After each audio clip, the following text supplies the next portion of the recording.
Hello guys, welcome to my channel. Guys, मी खूप लोकांकडून असं ऐकलं आहे की डायबिटीजमध्ये भाकरीच्या ऐवजी चपाती प्रेफर करतात. पण गाईज, अजिबातच असं काही नाही आहे. बिकॉज गेले 1.5 वर्ष झाले मी माझ्या डॉक्टरांच्या सल्ल्याने काही धान्य माझ्या डाएटमध्ये ॲड केलेले आहेत आणि त्यामुळे माझी शुगर लेवल मॅनेज व्हायला मदतच झालेली आहे.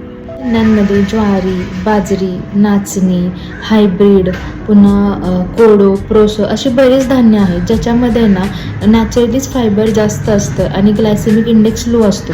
तसेच ही सर्व धान्य रिच इन न्यूट्रिशनल असल्यामुळे तुमच्या शुगर लेवलला मॅनेज करायला ती मदतच करते. तसेच तुम्ही गहू, रवा, वरई, राजगिरा किंवा पोहा हे जर गोष्टी डाएटमध्ये ॲड करत असाल तर ह्याच्यामध्ये ॲक्च्युली कार्बोहायड्रेट लेवल जास्त असते. त्यामुळे हे जर इंटेक करताना त्याच्यामध्ये व्हेजीचं प्रमाण जास्त ॲड करा, जेणेकरून फायबरचा कंटेंट वाढला की कार्बोहायड्रेट लो होतील आणि त्यामुळे तुमची शुगर लेवल मॅनेज व्हायला मदतच होईल.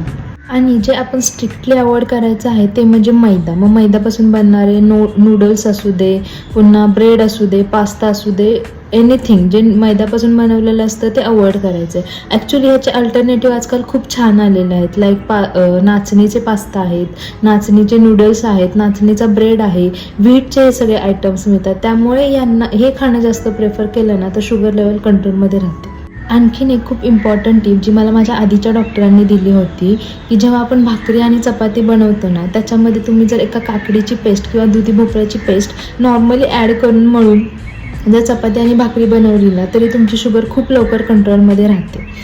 सो आय होप ह्या सगळ्या टिप्स तुमच्यासाठी युजफुल ठरतील. आणि जर तुम्हाला हा व्हिडिओ युजफुल वाटला असेल तर तुमच्या जवळच्या डायबेटिक लोकांबरोबर नक्की शेअर करा. थँक्यू फॉर वॉचिंग आणि चॅनलला सबस्क्राईब करा.